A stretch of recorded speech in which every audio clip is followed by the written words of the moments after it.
Whenever there are big donor dollars, you will never get the truth.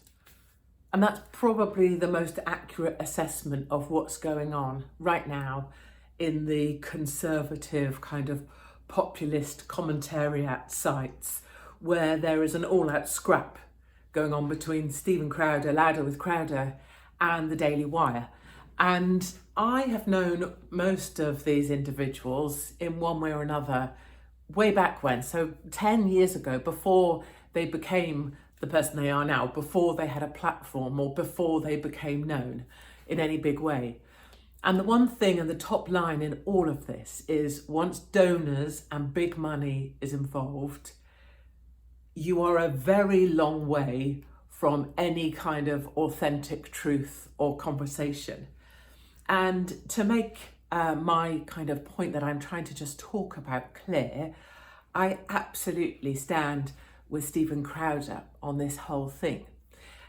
Because everything else that people are saying about Crowder is a massive distraction, and it's being done deliberately. Just hear me out. So some people will say, well, it was a contractual negotiation with Daily Wire. This was their opening effort, and he could have negotiated with them. Completely true, but not relevant to what Crowder's trying to say. Some have said, well, he's greedy. He was offered 50 million. I mean, 50 million, most people would take 50 million and run. How could you possibly be so arrogant as to turn down 50 million? Some people can't afford to buy eggs, but he's turned down 50 million. Again, very true. Most people in their lifetime won't see $50 million, certainly not for sitting in a studio and speaking. But again, not relevant at all to what Crowder's trying to say. And actually part of the proof that it's not about the money is he just walked away from 50 million. And not for himself. He walked away because of the principle. And here's what's at the heart of this, from the kind of the facts of the matter, is that Daily Wire are offering him a contract, 50 million, 100 million, it doesn't matter what the number is actually at all.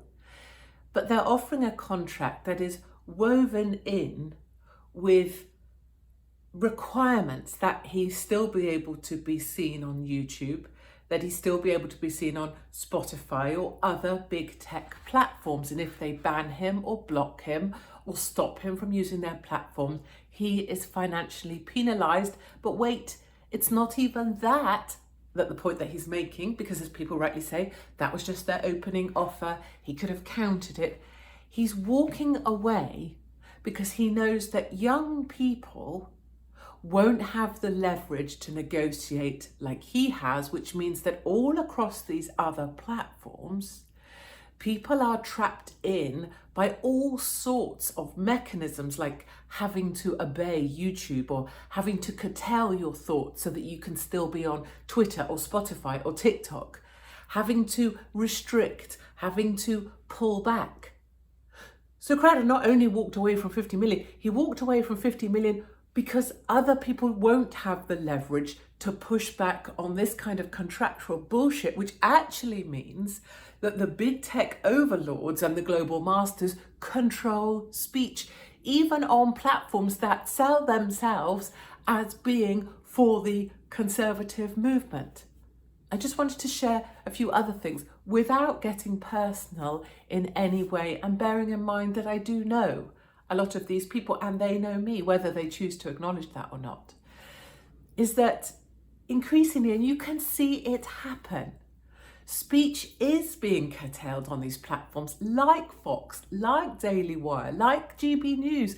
But what happens is the people who are allowed to speak on these platforms just speak in a more animated way about a smaller number of issues. So as the Overton window closes, the requirement is on the presenter to be more animated about things that don't really matter. I'm going to kill that phone, hold on. But it's stuff that you're permitted to talk about inside the window of stuff that you can talk about, and you can be more animated about it, and it will get you clicks and views and please your bosses no end. And let's take an example of what's just happened with Crowder. You've got people inside the Daily Wire attacking hard at a very personal level, using threats, intimidation, bringing up things from the past in a way that is not great to watch at all. And then you have other noble people, Jordan Peterson, coming out in support and then deleting that. That's the control of the platform over those people who say they have free speech, and they'll be rewarded for their loyalty to the platform, not to the audience. I've watched Ben Shapiro and, overlooking certain things, like being 4 foot. One of the things I observe most keenly about people who rise to some kind of status within the movement is how much they then become enamored by the celebrity status.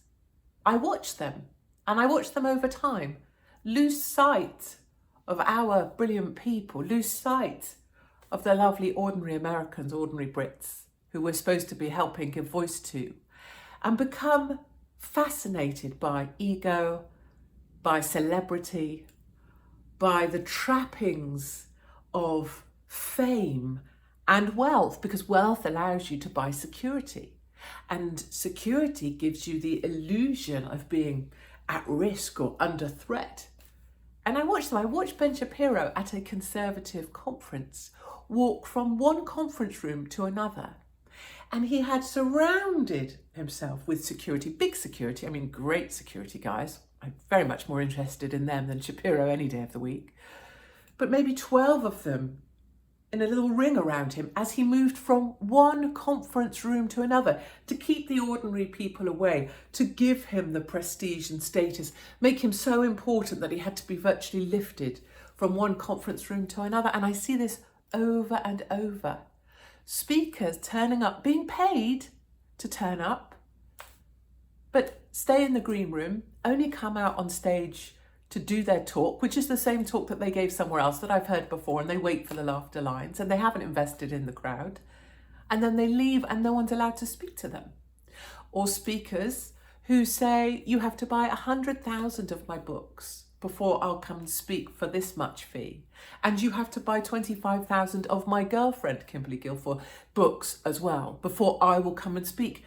There is just a weird kind of mafioso thing going on behind the scenes at the top level of the conservative movement, and it is deeply, deeply unattractive. And I see these people on their knees for donor dollars, the competition for donor dollars, the need to stand on the stage and basically fellate the donor who put you there or has given $500,000 to your organisation, and it skews what's coming out of the mouth of that individual.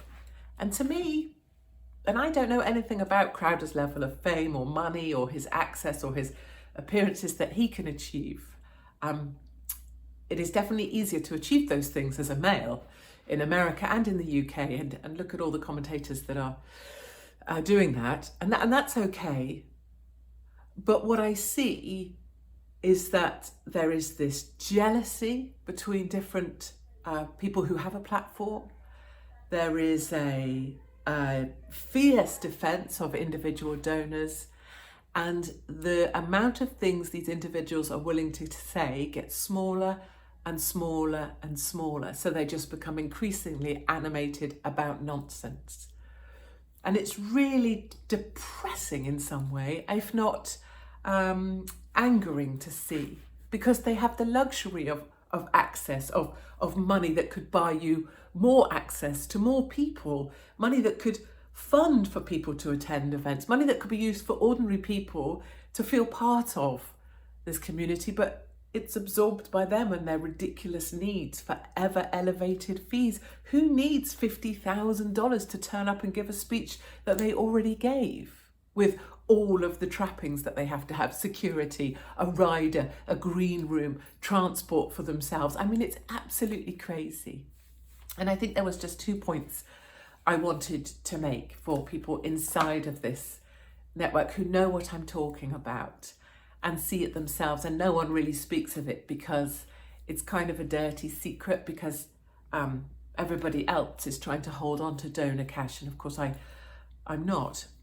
And the first is that every time that people inside the conservative movement do this to each other, Crowder, Daily Wire, this person against this person putting down this person coming out in support of that person, but then deleting it because their big boss says delete that. They're facing the wrong way, right? Because what's going on out there, what's going on with the way that our culture is being completely eviscerated, that we're being removed, Western democracies are being overthrown, that's a much bigger issue than two people scrapping or someone from inside the Daily Wire saying very unkind things about another member that was going to join the Daily Wire and people piling on. We're all facing the wrong way. There are bigger issues, and if we could work together, we would be unstoppable, but we lack the self-discipline.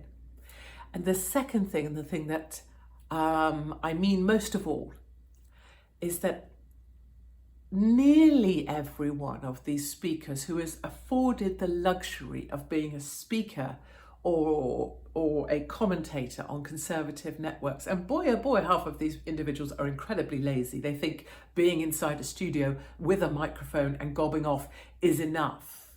I find that completely lazy. You should be out in the sticks speaking to small groups of farmers in fields. I mean, that's my view, but what's so frustrating is that these speakers who have the luxury of being that person on that stage believe it's about them, what they are owed, the applause that they should get, the security that they should have, the selfies that they will maybe allow people to take with them, the kudos, you're doing so great, all of that, the money, the funds, the book sales becomes their world. And I want to grab them, by the hair, and turn them to the audience and bloody throw them into the audience and say, go and sit with the people who have paid to be here, who've driven, some people drive 4 hours, 6 hours to come to these bloody things and paid their money and had to get accommodation and all for the pleasure of sitting in a room, feeling part of something and listening to someone they're interested in. But it's the audience that matter. The audience are the people that matter, and that's what's being missed by every single person piling on to the Crowder Daily Wire audience argument. I'm sorry. It isn't about Crowder or Daily Wire or Jordan or Candace or anyone or whatever his face is, Shapiro, and how fast he can talk. It's about the audience. Please turn, please face them, and please thank them. Because I bet you that none of them are being paid when they have to have an opinion or have to hide an opinion. None of them get a round of applause when they stood up for something or tried hard to defend someone or told a kid, go on, you can do this. That is a luxury that is monopolised by the people who are afforded the very great kudos of having a platform. The audience deserves the applause. And the audience deserves respect. And I think when we fight amongst ourselves, we're doing the very opposite of that. Okay, I've got that off my tiny tits.